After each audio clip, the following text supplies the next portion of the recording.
Tunaamini kabisa katika kikundi hiki cha Upendo, mmoja wapo akipata changamoto ya kiafya, basi anajua kuna zahanati ambayo iko karibu ambayo anaweza kukimbia kama mdau, kama mwanajamii akaweza kupata tiba kwenye eneo letu.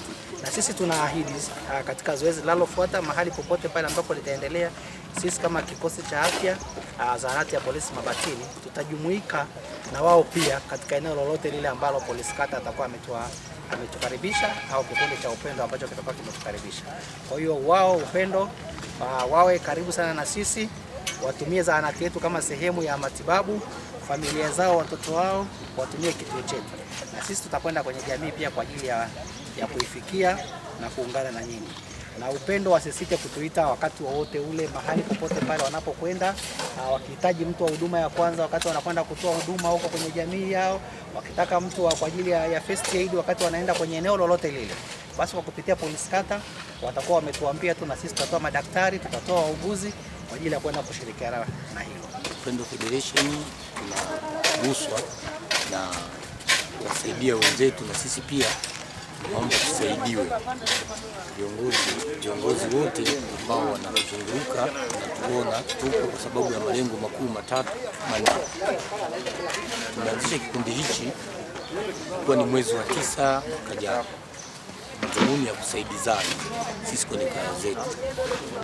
Tumeanza kidogo kidogo na bado tupo kidogo kidogo. Kwa wote ambao wana vifaa, tunaomba tunawafadhili, na bado tuna mahitaji ya vitu. Tumepungukiwa kama bajaji, tumepungukiwa makoleo, tumepungukiwa mafekeo kwa sababu ya kufanya usafi. Tuko kwenye jamii tunasaidia, sisi pia viongozi ambao wanafaa watusaidie, kwa sababu bado tuna vitu ambavyo tunahitaji ni vingi, na tunaomba viongozi watushike mkono.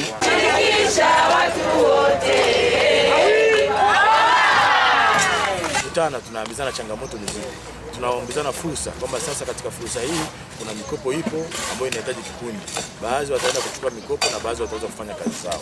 Kwa hiyo vikundi vinasaidia kama unavyoona sisi ambao vimetusaidia. Leo tumeamkia hapa muda huu ambapo wengine wangekuwa wameamka kwenda kufanya uhalifu, lakini sisi tumeamkia hapa kwa ajili ya kufanya matendo ya shukrani. Kwa hiyo tunachokisema ni kwamba tunahamasisha sasa kwamba kwa sehemu nyingine na sehemu nyingine waweza kuwa na vikundi kama hivi, kwa sababu kama wanavyojua kwamba vikundi vina faida zake, hasa vikundi hivi ambavyo ni vya malengo.